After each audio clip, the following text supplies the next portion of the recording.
What's going on, everybody? It's the Franz, and we're here for AEW, SmackDown, and reviews and Hell in a Cell predictions. As Hell in a Cell, of course, is this Sunday.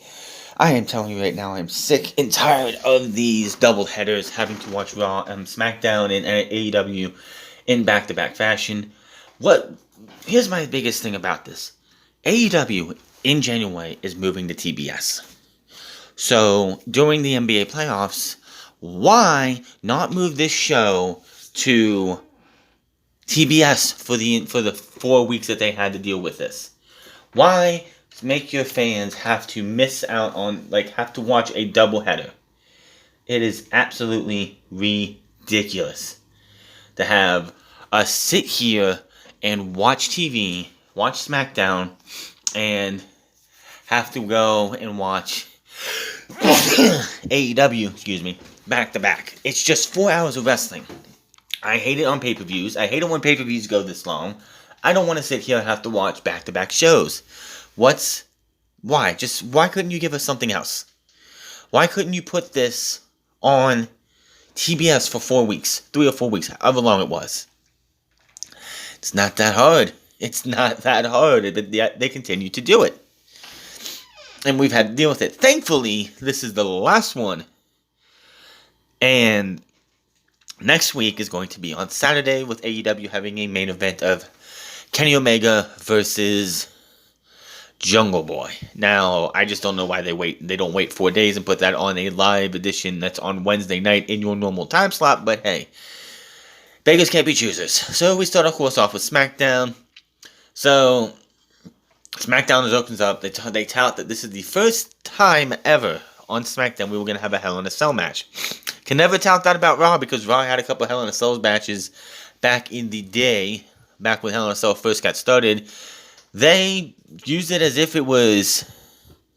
They used it as if it was just a normal match. They used Hell in a Cell as if it was a hardcore match or any other regular stipulation match. It really didn't start serious until year 2 or year 3 of Hell in a Cell's existence.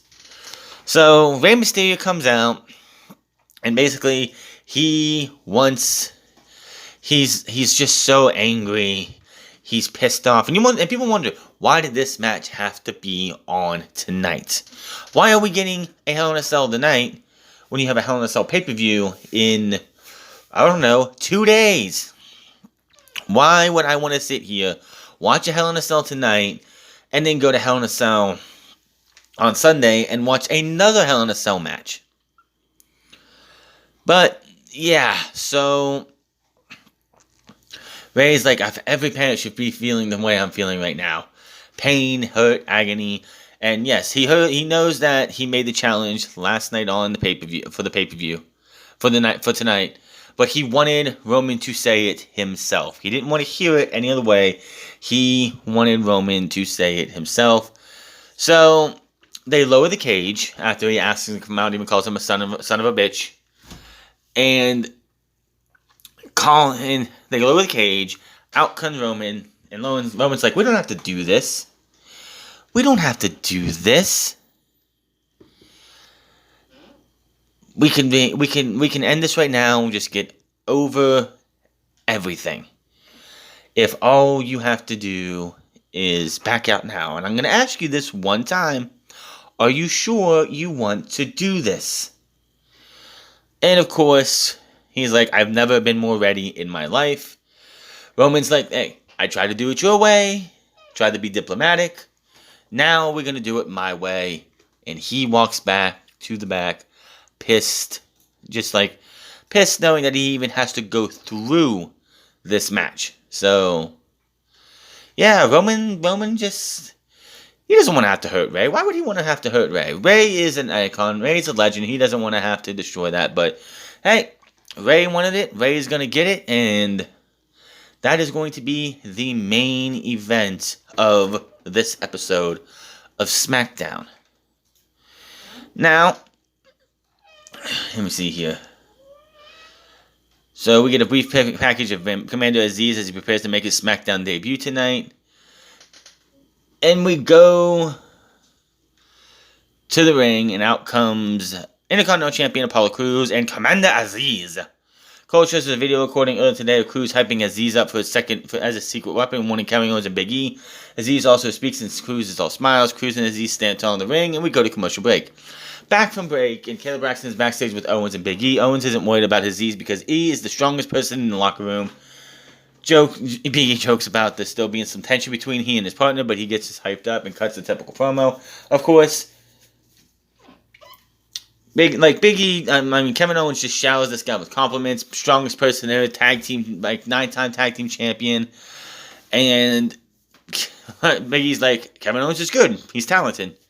And he's like, the wound is still fresh, which, of course, is when Big E was out with injury. The New Day back a couple years ago, I think when Kofi was champion, didn't have their hype man. Kevin Owens pretended to be their hype man for a bit, until he turned on them so he could get a match with Kofi Kingston for the WWE Championship. I believe that's when that was. And that was only a few years ago, so I see why he says the wounds are still fresh. So he gets hyped. They come out. Out comes Sami Zayn. He says, I'm just here for some commentary. So he gets there. So we have ourselves a match here. And, of course, how do you think this was going to end? Sami Zayn on commentary, Kevin Owens by commentary towards the end of the match. Aziz headbutts Owens, backing his way back in. They end up back on the floor. Aziz drops Owens again. Sami starts taunting Owens as the referee counts. Owens runs back into the ring at 7. Aziz is waiting. He's just standing there stoically waiting. Kevin Owens comes in. Nigerian nail to uppercut Nigerian nail. 1, 2, 3, Commander Aziz and Apollo Crews get the win. Sami retreats to the stage, laughing at Owens. Aziz grabs Owens again and drops him with another Nigerian nail. Crews grabs his title and raises it in the air as Aziz celebrates. Owens is down in front of the camera. The camera catches Sami Zayn backstage with Kayla, pointing out Owens suffering on TV, laughing at him. Aziz and Crews celebrate the win. They have the ranch. We see Sami Zayn backstage laughing, pointing, kissing the monitor, and that was that. The show's, we still come Corbin versus Nakamura, Battle of the Crown. The show returns to commercial with a backstage segment already wrapping up. There may have been some sort of technical issue. Owens is clutching his throat and backing out of the office of Sonya Deville and Adam Pearce, saying that he wants Kevin Owens, he wants Sami Zayn. He wants Sami Zayn, so we get that match this Sunday at Hell in a Cell. I need to say this too. It's I've been seeing What Culture and other Brian Zane and them doing their Hell in a Cell predictions before SmackDown ends. Why are you people doing your Hell in a Cell predictions before the last show goes off the air? I'm not like these idiots. I don't sit there and go, well, let's do predictions and be completely wrong if something happens on SmackDown or leading into SmackDown that changes everything. So my predictions always come on the SmackDown review, including tonight.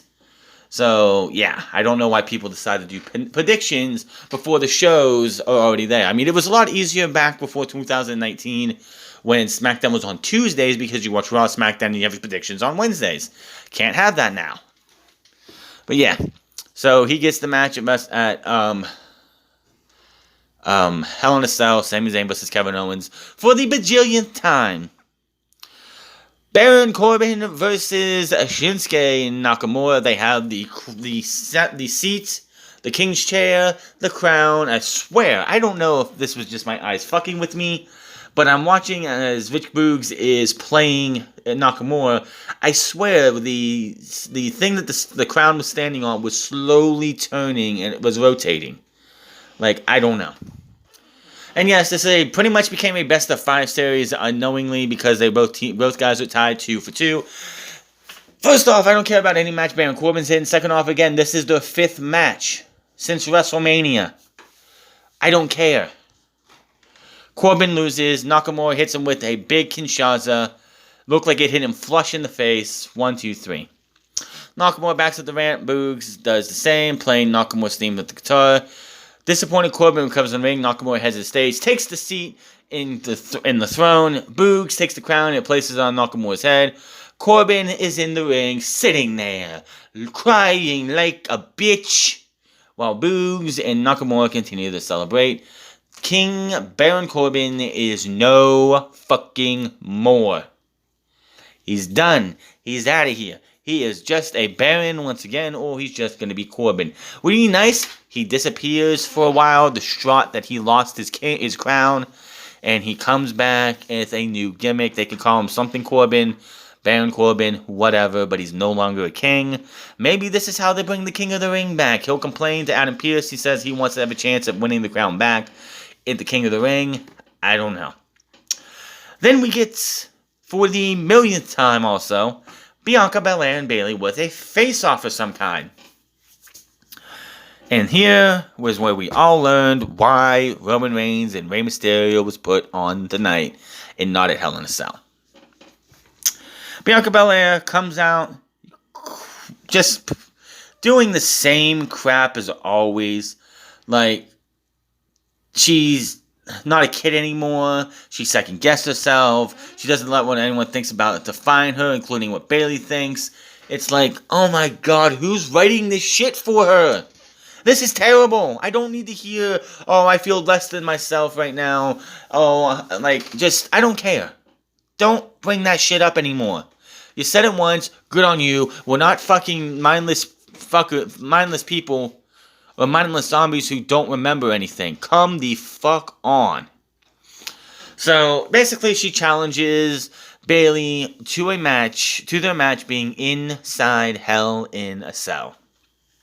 And, no, this match does not deserve Hell in a Cell. This match does not warrant Hell in a Cell. Hell, Cesaro and Seth Rollins are having a match at the pay-per-view.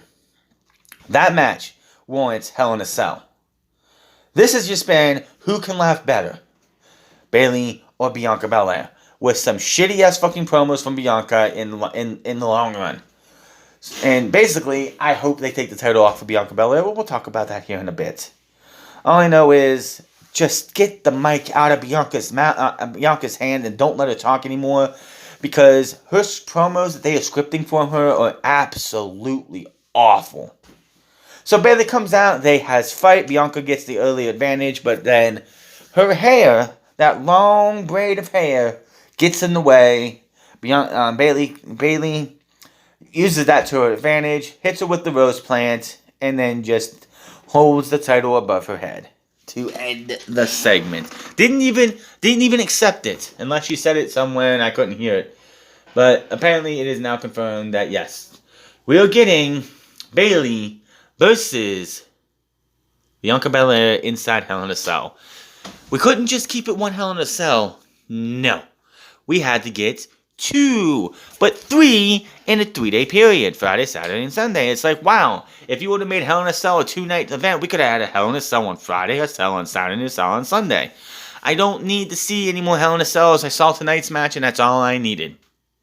I've been seeing people online remarking, of course, just how awful the red Hell in a Cell looks. If people don't understand why they did it and why it's red, it's not because of it was October, it was Halloween. No. What happened was when they turned the cell red is that they sprayed it down with rubber. The Hell in a Cell structure is coated in rubber. And instead of doing the smart thing and spraying it back to being silver, which probably would have given away the rubber probably, they decided to go with red. That's why it's red. If you don't know why, that is why. So, we see the recent issues between Roman Reigns and Jimmy Uso, and Jimmy has a revelation for his cousin, Roman Reigns.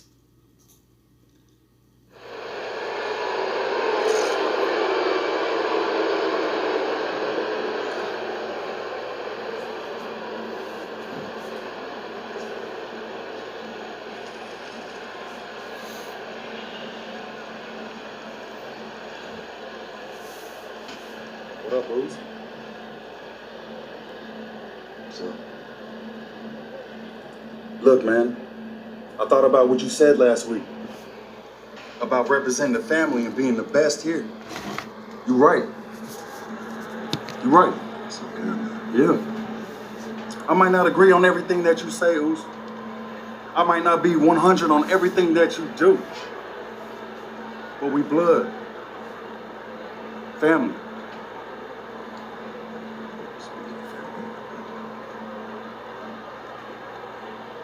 Where's your brother? Man, I ain't heard from him all week, man. Called him, texted him. Swung by the crib the other day. Nothing. Either he went home or he just ain't want to see me.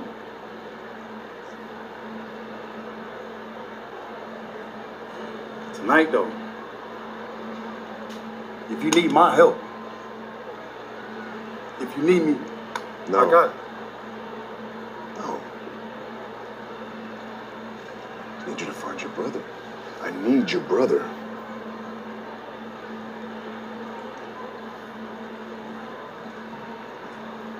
We need your brother. Our family is best when it's complete, when we're all together. Don't worry about tonight. Go handle business as usual. Just do me a favor. Figure out where your brother is.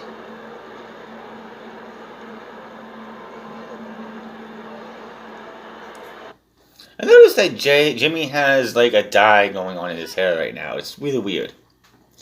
But yep, that is all. That is the only thing for the drama of the Usos and Roman Reigns. It looks like Jimmy has finally fallen in line. Maybe, maybe not, but as of right now, it looks like he has finally fallen in line, which is good, but also I think it takes away the intrigue a little bit.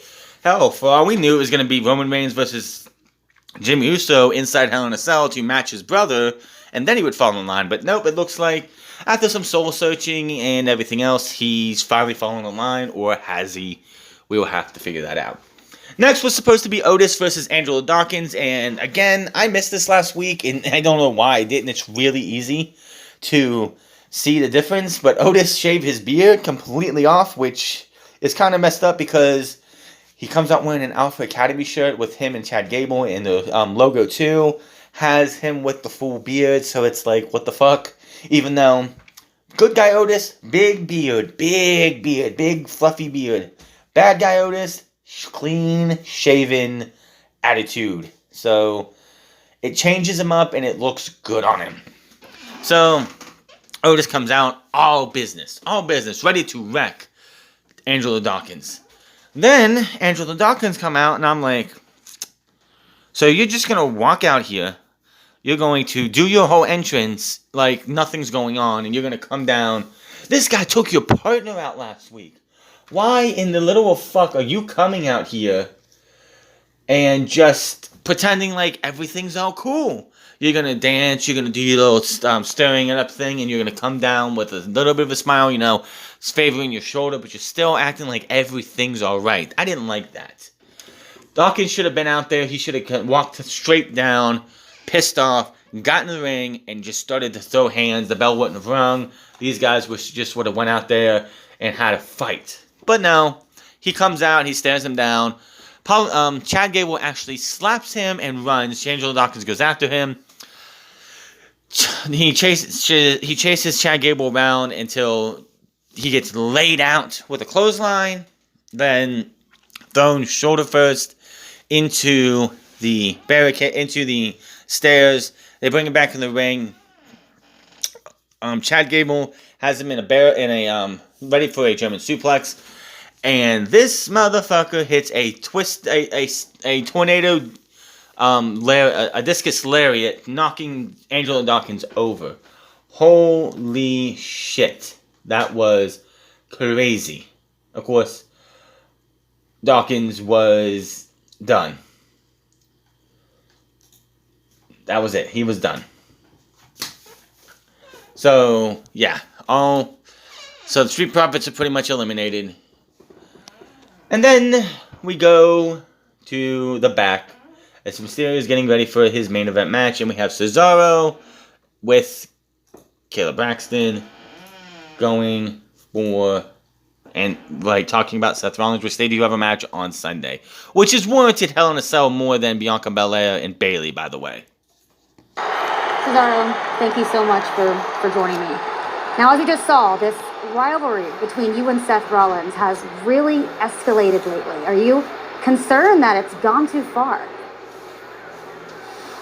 Kayla, I don't think he went far enough. This man stomped my head into the ramp and put me on a stretcher.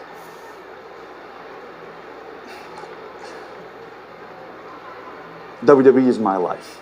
I love what I do. I worked very long time to get to where I'm at and to earn the opportunities that I've been given. And Seth, he tried to take that all away from me. Why? Because he thinks I don't deserve it. Because I don't think he's... Oh, hey. Take it easy, guys. Seth Rollins shows up. We've got our match on Sunday. I'm not here to fight.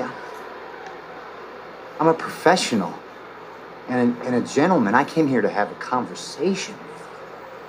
Face to face, man to man, one on one.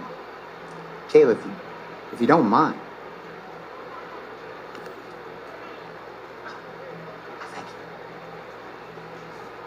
Please. I just came here to tell you that you disgust me. And that everything you do and everything you stand for is a disgrace. And after what you pulled last week, you don't deserve even a single ounce of respect. This Sunday at Hell in a Cell, I'm gonna show you and everyone like you what you do deserve when I put you in your place.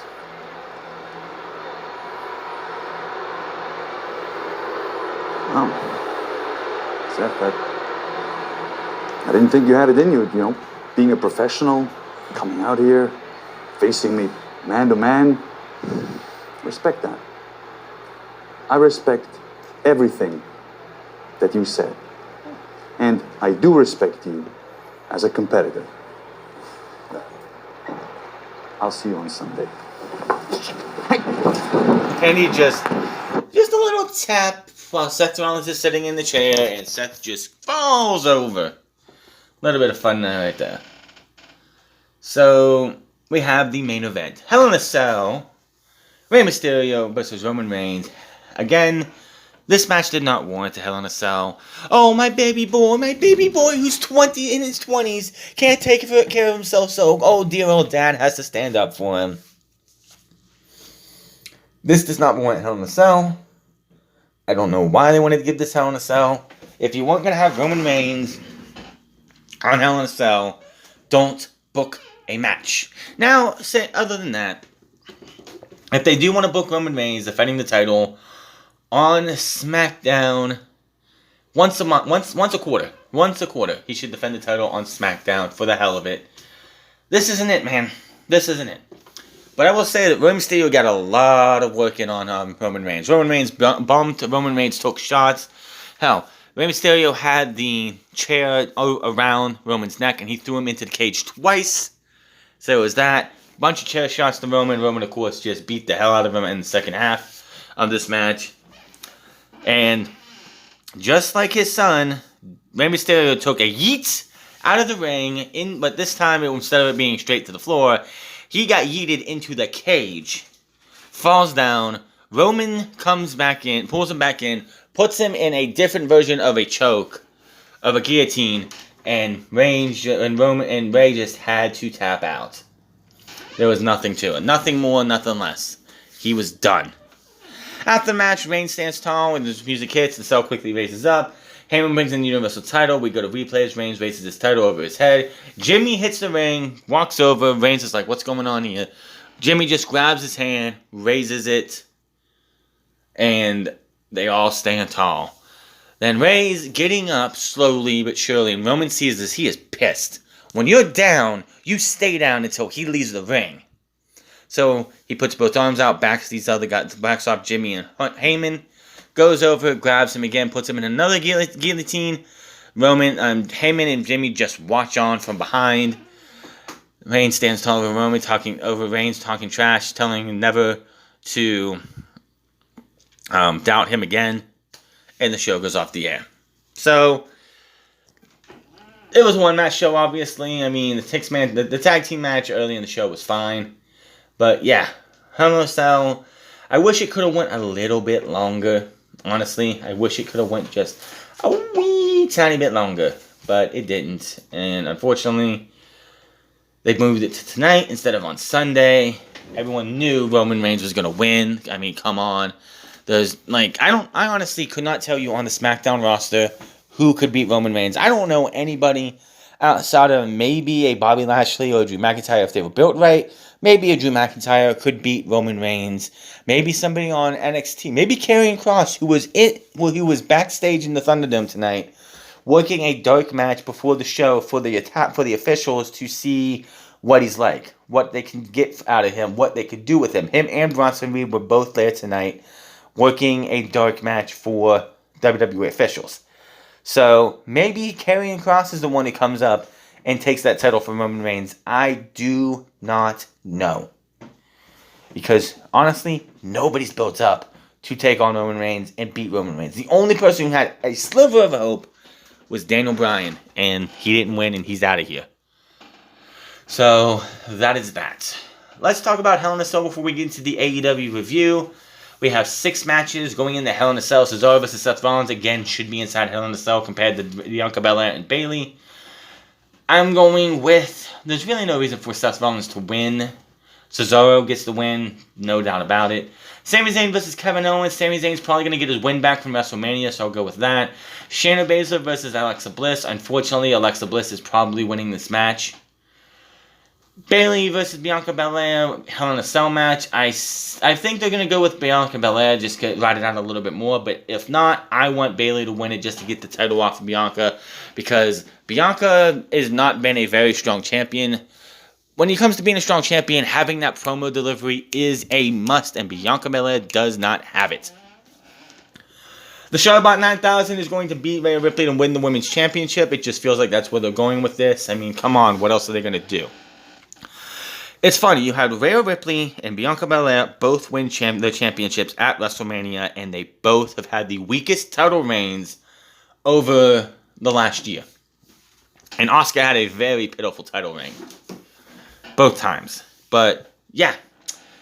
I say Showbox winning.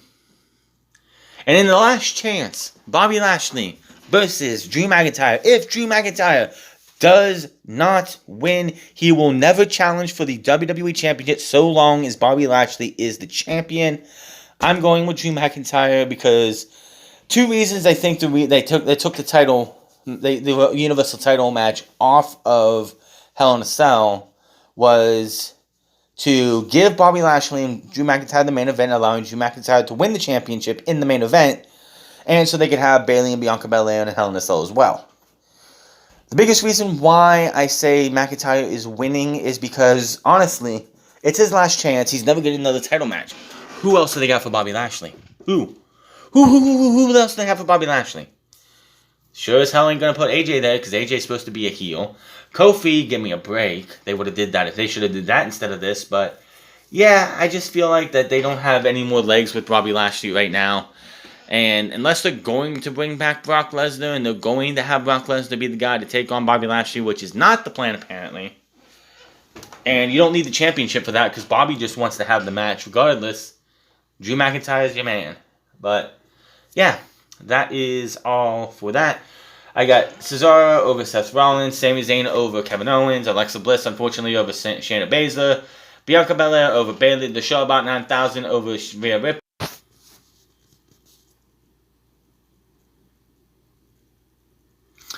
And we are back with our AEW on TNT review. The final episode airing on Friday night after SmackDown on TNT. We're going to be back to Wednesdays in 2 weeks. Unfortunately, we have to go to Saturday next week. Again, they could have spent, because about 2 weeks or so before this all started, we had Tony Khan come out and yeah, we're moving to TBS next year. So I'm thinking to myself, why not then, okay, you're going to TBS next year. Why don't you give your fans some preview to AEW on TBS and go over there for a month? No, we're going to have to do something else. We're going to have to go with 3 episodes or so on Fridays and 1 on Saturday. What in the literal fuck? would have been so much better to do that. Instead, no, we got to go with this. We got to go with AEW on here. Fucking over fans, because a lot of us watch SmackDown. A lot of us want to see what's going on with Roman Reigns and his family. But no, it's okay, because that's only 4 hours of wrestling. And you know how bad 3 hours of Monday Night Raw is. Now we have to watch SmackDown, which is decent, except for it's only good where Roman and them is at. Everything else is subpar or low. But no, fine, whatever. So tonight was the big cage match, MMA rules cage match, Wardlow versus Jake Hager. Could Jake Hager keep his winning ways going inside the cage, or will Wardlow be the one to take down Jake Hager? Now, this fight started off as shoot as it could be. You know, if you ever watched an MMA fight, except for a few of them, they're just, going around the ring, feeling each other out, and that's all they do. That's what they did here. Then Jake Hager pops him once. Wardlow then catches a kick and then pops him right square in the face. And honestly, Wardlow, I don't care if this was shoot or scripted and Jake Hager was supposed to win this and Wardlow wasn't. Wardlow rocked Jake Hager fucking hard. And honestly, Wardlow should have won this. I don't think he's ever had a lesson in mounting for an MMA fight, because my fucking God was Jake Hager just out of it. And every time they go to the ground, Wardlow he was throwing weak punches, he didn't know where to punch or how to punch when he was on the ground. And honestly, just felt yeah, he should have won. He should have won this easily, especially in that first round. They should have definitely been Jake Hager losing. But in the end, what happens, after they made it to the second round, and there was, Jake Hager got thrown into a powerbomb into the cage. He got slammed a couple times. Wardlow hit a Hurricane Rana. He hit a Superman punch early on that looked like it should have knocked Jake Hager out. Hager gets the arm triangle locked in. Head arm triangle locked in. Wardlow gets up from the shoulders. Hager slips out. Wardlow drops Wardlow. Locks in the head arm triangle again. Wardlow is trying to stay awake, but he puts the middle finger, and he passes out. Jake Hager wins the MMA fight. This was in an actual 6-sided ring, octagon structure, which obviously was pre-taped, because when we come back from commercial break for our next match, everything's set up like it was before. We have the set and everything. So I have a feeling this match was filmed around the same time they did Blood and Guts, because the stage area with the steps on the side was everything they did for Blood and Guts. So maybe when they filmed Blood and Guts, they also filmed this match in one night, because obviously Blood and Guts was, well, it was live. Everything else wasn't. So maybe they did Blood and Guts, and maybe before that they did the MMA Cage and just had to do all that working. So we go to, which one of the biggest question marks I had on this was, they said there were no judges. You had to win by a referee stoppage, TKO, knockout, or submission. What if they would have went for the full 3 rounds? You're just going to call it a draw? That would have been stupid, and luckily that's not how it went. So, let's see here. Oh yeah, post-match, Jake Hager goes to give the fist bump to Wardlow. Wardlow looks like he's going to accept it, but Sean Spears attacks him from behind. He was in Wardlow's corner while Jericho was in Jake Hager's corner. And they have a fight. He's brawling. Wardlow goes over and helps beat him up. MJF comes in. He attacks Chris Jericho, puts him in the Fujiwara armbar. Till Dean Malenko comes in to stop it. MJF does nothing for a minute. Then he turns around. Looks like he's going to do nothing. Turns right back around. Hits him with a forearm, knocking down the great Dean Malenko, which got everybody on social media riled up. So when we go back to live crowds, this man's going to be hated. And yes, if Dean Malenko was in his prime, Dean Malenko would have ripped his arm off, plain and simple. Sammy Guevara's music hit. He comes out. He jumps into the cage, knocking over taking out Sean Spears, chasing off Wardlow and MJF. Those two, MJF and Sammy Guevara, will be having a singles match in the main event of the June 30th edition of TV, which will be the final one inside Daly's Place before they move on and out, finally. Only got 2 weeks left of this Daly's Place before they move on, and we don't see it for a couple months. Thank goodness. Backstage, Frankie said he's a man hungry for revenge against the Good Brothers, Young Bucks, and is planning on leaving them in pile of their own despair. Eddie Kingston says their asses are theirs very soon. Penta, still looking like the Joker, throws up the Sarah Mioto sign, and that is that. Taz with Tokiki Starks and Power House Hobbs says there's issues with the group. He tells Starks that this issue between him and Brian Cage, and they need to work it out and get it done now. Stop it. Just needs to stop soon. Hobbs is like, well, hold on. You guys left me hanging last week. Which Taz agrees with that and challenges Hangman Adam Page to a match against Hobbs next week on TNT's special Saturday night. Then we go to Ethan Page and Scorpio Sky versus Darby Allin. This match made absolutely no sense why it needed to happen.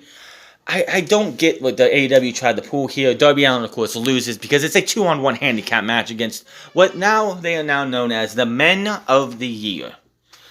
Well, if these guys are still tag team by the end of the year, what the hell are they going to be called next year?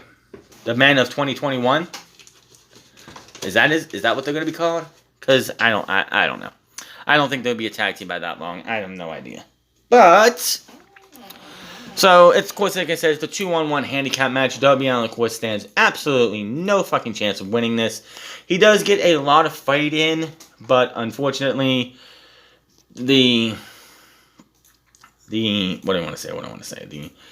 numbers advantages get best of him, and Ego's edge, they get the pinfall. That was that. So what did we get? What did AEW prove with this? What did AEW prove with Darby Allin getting handily beat pretty much by the Men of the Year? I don't know. I don't get why you would waste our time on a match like this. And he's such a hard ass. I mean, is that what he's supposed to be? He's supposed to be a hard ass that everyone's supposed to feel sympathy for Darby Allin. The fact that everyone can still feel sympathy for Darby Allin. The fact that he lost his TNT championship thanks to, in part, by the Men of the Year. It was absolutely just ridiculous to have this guy go out there and wrestle a handicap match against two guys who should have won. And it just makes no sense. It just proves, I need Sting, which he didn't need Sting to win the title, but he needs Sting now because it's a 2-on-1 situation, and I guess that's what this proves. I couldn't tell you what this fucking proves, but there you are. Darby Allin gets beat handedly, pretty much. He did get some moves in. It looked like there was a spot where he did actually zip tie Ethan Page's feet together, which was that got a laugh out of me, but of course he got his feet untied, and Darby Allin ended up losing the match. So again, what did we learn that we didn't already know about Darby Allin? You spent months after he complained about not defending the title more than 3 times. You spent weeks, about 2 months of him defending the title almost every single week, hitting his ass royally kicked, winning matches by the skin of his teeth, and now we're supposed to have more sympathy for this guy. I just don't get what was the point. I would really, really, really, really love to know what was the fucking point, but this is AEW and this is what they do. Then we go to Orange Cassidy with the Best Fans and Chris Statlander versus Cesar Bernardi with the Wingmen.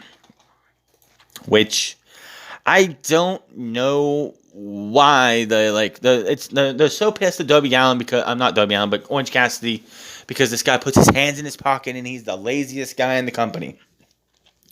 Is that it? Is that all? So why should I care? And poor Cesar Bononi got the jobber entrance, so that means he's losing. So the beginning of the match, he's pretty much dominating. He throws Darby Allin. I keep saying Darby Allin, even though it's Orange Cassidy. He throws Orange Cassidy to the outside. The other wingmen spray him with Tanner and other stuff to try and make him look more pretty in the light. Can't you say handsome? I thought pretty was for females. I don't know. Anyway, he gets back in the ring. He gets dominated some more. Gets thrown back outside. They put Ryan Nemath's jacket on him. Throw him back into the ring. Orange Cassidy ends up getting, with the help of the best friend, getting thrown over and knocking everyone else in. Orange punch to everybody. You get an orange punch. You get an orange punch. You get an orange punch. You get an orange punch. And you get the win. Orange Cassidy beats Cesar Bononi after hitting pretty much everybody with an orange punch. And that was the end of that match. So, in the back, Alex Marvez is trying to get a word in with Jungle Boy. Because next week is Jungle Boy's big match. That was supposed to actually happen last week until Tony Khan said, wait, we need some promotion for this match more than a week. Again, why isn't this not the main event of your first match? This should be the main event of Road Rage. The first episode back in front of live fans and somewhere other than Daly's Place. But did they do that? Oh, no. We have to have that match happen on a special episode on Saturday. No, man. Just another mistake. But I know it's the only way that it's something I wanted to do to try and get people to watch. So Alex Marvez is backstage trying to talk to him when Kenny Omega, Michael Nakazawa, and Don Callis show up. And fucking Kenny Omega's like, you got into my business last week, and I'm going to offer you a punch. You can punch me right now. And Jungle Boy is about to take that up on his offer when Michael Nakazawa with a chair to the back of Jungle Boy. They has fight until Jungle Boy gets the better of Kenny Omega. Michael Nakazawa gets him off of him. They get away, and that is that.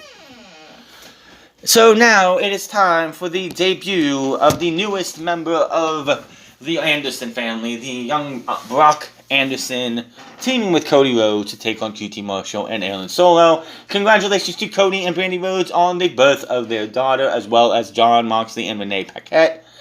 Both families, both lovely couples had their babies like days apart, really. Absolutely like days apart.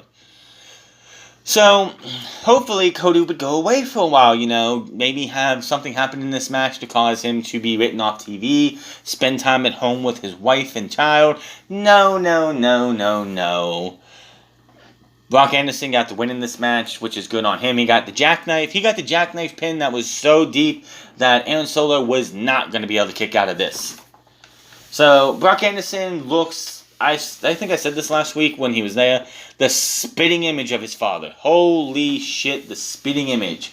He looks a lot smaller, but he looks just like his father when he was younger. Doesn't need the bulk up, maybe a little bit, but my goodness, this dude just looks just like his father, and it's just crazy. And I'm probably not going to say this. I cannot wait till this fucking factory feud is over with, because honestly, nobody cares about QT Marshall. Nobody cares about any of the other guys because they're associated with QT Marshall. Nick Comoroto was doing just fine by himself. He's a big dude who goes out there, destroys guys half his size, and gets paid. That's all he needed to fucking do. But unfortunately, no, we have to deal with QT Marshall and his shitty-ass factory. Where's Anthony Ogogo? Haven't seen him in a while. Does anyone fucking care? Absolutely not. I don't care. Should you? But yeah, Anderson looked good. Got to go in there. He can work. He works. He looks just like his father. He works just like his father. And the Anderson family name is in good hands. Now we're just going to have Carl Anderson versus Brock Anderson with a spine buster off. Just saying. So Cody puts Solo up top, punch to the face. QT gets involved and eats a Canadian Destroyer. Solo with the trunks for a roll up too. He lands a corkscrew pin, but Anderson breaks it up. Anderson tags in and hits a big shot to Solo. Sends Cody to the corner and leaps off the shot and does a step up springboard on the QT. Solo tries for a move, but Anderson gets him reversed into a jackknife for the pin and the win. Brock gets his first win. Now, when are we going to see him next? I know Jade Cargill, she's like the last flavor of the month on new talent. Are we going to see him working on Dark and Dark Elevation going forward? Or are they just going to space it out? I have no idea. It's one thing to get in a tag team match with a guy like Cody, Aaron Solo, and to a lesser extent QT. He's protected. He doesn't have to. His faults can be hidden because Cody's that good of a guy that he can mask that. Same thing with Aaron Solo. But what's he going to be like when he's on his own? It would have been interesting if they would have been able to, and it would have been really cool as if David Flair was any good and he was working in AEW and he could have teamed up with Brock Anderson and had the two sons of Rick and Arn Anderson teaming together. That would have been fucking cool. But again, David Flair sucked in professional wrestling and had no business being in it. And less to be said about his younger son, the better. Just saying. So, yeah. Then we hear from Andrade El Idolo with Jim Ross. Oh, that's the right one, is it? No, that's not. Where'd it go? I just had it. I just had that one. Where'd it go? Ah, here it is. Andrade El Idolo with Rick. Andrade the Idol. Andrade El Ídolo, sir. El Ídolo. You're a superstar. You can't go anywhere in the world if people don't know who you are. So my question to you is... I'm probably going to get copyright for this. AEW now. For many reasons. Yep. Here. Talent. Many talent. Many stars. Or He is a superstar. We know this. superstar. You know the world knows of pro wrestling that... AEW Yeah, I'm going to get copyrighted for that. I already know I am. But yeah, he sits down with him. He talks about his legacy and how good he is, and that he does tease that him and Vicky Guerrero, who have respected family histories in pro wrestling, because she was married to Eddie Guerrero, so she's a part of the Guerrero family. Maybe not anymore, but still. And he says they have big surprises coming up to close the segment. So Andrade is here. When is he going to wrestle? I have no earthly idea. Backstage in Dark Order Hangout, Marvez asks Hangman on a page about facing Powerhouse Hobbs on next week's episode. He accepts the challenge and says he's interested in hanging out with his friends and having a cold beer. Marvez mentions Kenny Omega versus Jungle Boy next week, and that you're the number two ranked guy in AEW, and this match is going to have big implications for you. Hangman doesn't even acknowledge it. He dodges the question, which is done perfectly. And brings up a bunch of other stuff, including John Silver coming back soon from his shoulder injury. And says that Evil Uno, even though he didn't win last week, put on the performance of a lifetime. And this one is for Evil Uno. So Ten and Stu Grayson lift him up on their shoulders. And that was that. So everyone knows that the next challenger for Kenny Omega, it's definitely Jungle Boy is not winning next week. Let's just put that to bed right now. Jungle Boy is not winning. But Hangman Adam Page is being built slowly but surely to be the next challenger and be the man to beat Kenny Omega. It's the only way that makes sense, is for them to go to All Out, where Kenny Omega will drop the championship to your dude, the guy known as Hangman Adam Page. And Hangman's not even worrying about it right now because he doesn't need to worry about it. He doesn't. Why would he need to worry about it right now when he's got other things to deal with? He's got Powerhouse Hobbs. And he knows when that match is coming. It's going to come soon. So we move on to women's action as Julia Hart of the Varsity Blondes versus Penelope Ford without Kip Sabian. So this was a short match. Julia Hart is, if you watch the last Rhodes Nightmare Factory or Nightmare Family showcase a couple weeks ago, she was on there, and then the very next night, she was on AEW's Dark Elevation in a match. And then the very next week, she's paired up with the Varsity Blondes as their cheerleader, because she's a 2-time national champion of cheerleading, and that's where that came from. So they had a pretty decent match. Penelope Ford, I would not put her in that. I would not put Julia Hart, somebody you have faith in, to be a bigger star later into a match with Penelope Ford right now, because Ford is just not one of those people who can carry somebody if they need to. Hart throws Ford into the corner, handspring clothesline misses, Ford with her own, but Hart tries for a pin, only one. Ford then clocks Hart back down to the mat. Hart backs up, lands a couple kicks to the chest. Ford catches the last one, slaps to the face. Hart up on her shoulder and lands a double knee gutbuster. Ford heads to the top rope, moonsault pool is empty. Hart looks for a splitting leg drop, which, why the fuck would you do that?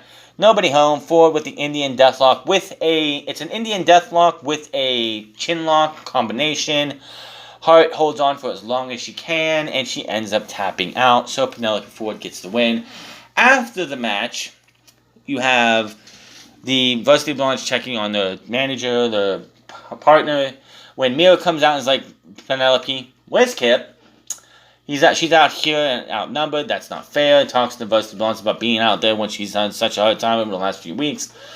Gets a shot in on Garrison, takes him out, and then him and Pillman leaps off the top rope and gets a shot at Miro. Referees run out to break things up. Ford looks on from the stage and heads to the back. And that is that. So, time for the weekly address from the delusional, moronic, dumb fuck known as the Faker Britt Baker. You're the worst AEW Women's World Champion in history. She goes to talk, but in comes Vicky Guerrero and shows up out of nowhere and says Baker hasn't shown anything except eating cheeseburgers since she won the title, which, hey, is absolutely fucking true. She hasn't done a goddamn thing.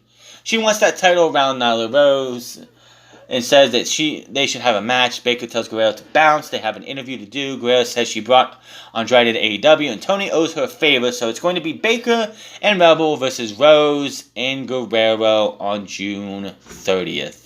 And they laugh as she leaves. No. I know, it's Nyla Rose. She doesn't need anybody to do anything. Vicky Guerrero will be on the apron majority of the time, but just no. You could have went Nyla Rose and Jade Cargill, maybe, because they have a loose affiliation, but no, we got to go with this. On Wednesday, June 30th, Brian Pillman versus Griff versus Miro for the TNT Championship. Sammy Guevara versus MJF. And those are matches for 2 weeks from this past Wednesday. Hype video for FTR Santana Ortiz feud. The teams talk about scratching their way up to the top, and now they both think they're the best teams in the world. FTR says they spend money now because they've earned it, and thinks Sammy and Santana Ortiz have lost their edge. Santana Ortiz says they have carried AEW since people like you guys have the options to leave other places. So, my Sling app was having a problem at this time, so I missed the Jade Cargill thing. I really don't care. She's undefeated, she's that bitch, yada yada yada. Penta El Miedo, Frankie Kazarian, and Eddie Kingston versus Alex Ambrijantes. With Alex Ambrijantes, that would be funny. Versus the Good Brothers and Mac Jackson. Of course, Don Callis joins commentary. This was a lot of fun. These 6 guys just went out there and throw hands, beat the hell out of each other, kick everybody. So it was Matt Jackson, no Nick Jackson. Of course, they're playing off that Pac is also out too with the multiple BTE triggers. That's why he wasn't in this match. We didn't have an 8-man tag. Penta with the package power driver on Matt. Kingston back drop driver. Kazarian with an Angel's Wings cover on Gallows breaks that up. Doc picks up Matt and Anderson tags in. Penta continues to beat up Anderson. Thrush kits cover 2. Good Brothers gang up on Penta with a lot of strikes. They drop Penta and Matt with the elbow drops to the top, covered by Doc on Penta. 2 Good Brothers look for the Magic Killer. No. Everybody hitting big moves on each other until it's only Anderson and Penta. Penta with the big backstabber and then heads up to the top. Nick shows up out of the crowd, sprays Penta in the face with the cold spray. He stays Anderson with the super neck breaker on Penta for the 1, 2, 3. And they all get out of there to celebrate as the show goes off the air. Oh, it wouldn't be an AEW show without a couple things. 1, interference. 2, a big faction brawl after a match. 3, more interference. 4, another useless promo from the worst women's champion in AEW history, the Faker, the delusional, moronic, dumbfuck DMD is what that stands for. Delusional, moronic, dumbass, or dumbfuck, The Faker, Britt Baker, and so much more. But that is it for the double headers going into coming back to crowds in less than 2 weeks. It's a little over 2 weeks. It's 3 weeks from this past Wednesday. We will have crowds back, and we will be back on Wednesday in less than 2 weeks. But that is your AEW on TNT review. Hit that subscribe button, comment down below, like or dislike this video. Find me on Minds of the France Club. Find me on twitch.tv/thefrance club, and find me on Instagram, the France Club. And I will see you guys tomorrow, or Monday, not tomorrow, but Sunday for Hell in a Cell. Until then, my name is the France, and I'll see you guys later.